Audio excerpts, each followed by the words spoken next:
A group of Republican lawmakers wants to balance the federal budget and cut government spending by targeting programs like Social Security. If the plan becomes law, some seniors might suffer significant reductions in lifetime payments. The plan was introduced on June 14 by conservatives in the United States House of Representatives, according to Bloomberg. One of its key aspects is that it raises the full retirement age, FRA, at which seniors are entitled to all benefits. The 176-member House Republican Study Committee, RSC, approved a fiscal framework that will gradually raise the FRA for seniors turning 62 in 2033 to 69 years old.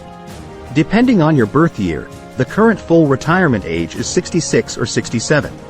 The FRA is 67 for all Americans born in 1960 or later. Workers expecting an earlier retirement benefit will see lifetime benefits decreased if the full retirement age is hiked, according to Bloomberg. Those payments could be dramatically cut for seniors who apply for assistance at the age of 62, when you become eligible. Lawmakers from both parties have been striving to find a solution for Social Security before the program's Old Age and Survivors Insurance, OASI, trust fund runs out of funds. That is possible within the next decade or so. When that happens, Social Security will be entirely reliant on payroll taxes to fund itself, and those levies only cover roughly 77% of present payouts.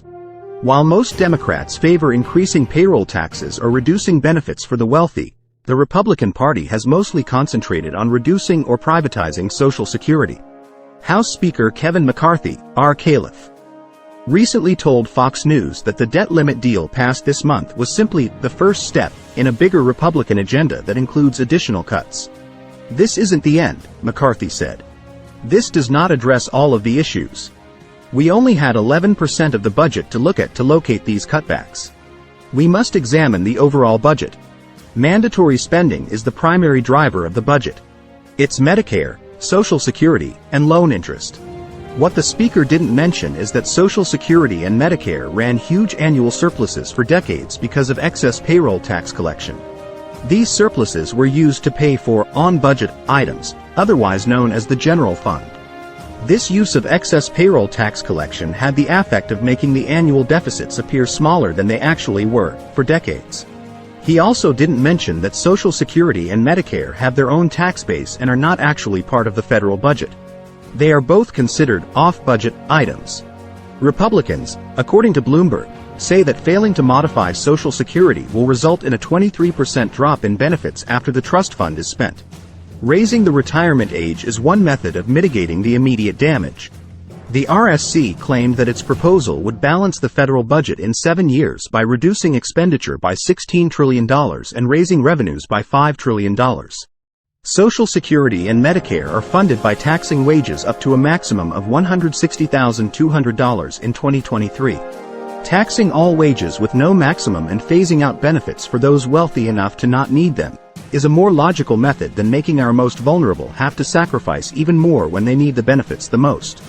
The RSC budget would implement common-sense policies to prevent the impending debt disaster, tame inflation, grow the economy, protect our national security, and defund President Joe Biden's woke priorities, said U.S. Representative Ben Cline, RVA, chairman of the group's Budget and Spending Task Force. Democrats were quick to criticize the proposal. Budget Committee Democrats will make sure every American family knows that House Republicans want to force Americans to work longer for less, raise families' costs, weaken our nation, and shrink our economy, all while wasting billions of dollars on more favors to special interests and handouts to the ultra-wealthy, said U.S. Representative Brendan Boyle, D-POP, the Budget Committee's top Democrat. To be fair, the wealthy can't possibly pay for everything all by themselves and shouldn't have to. But since they have a higher capacity to pay, they should be paying the same percentage as everyone else. The tax cap of $160,200 means that the wealthy end up paying a far lower payroll tax percentage than those making $160,200 or less do. Meanwhile, White House Press Secretary Karine Jean-Pierre said the RSC budget amounts to a devastating attack on Medicare, Social Security, and Americans' access to health coverage and prescription drugs.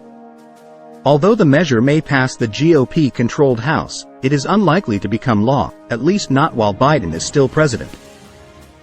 Even if a bill passed the Democratic-controlled Senate, Biden would virtually definitely veto it.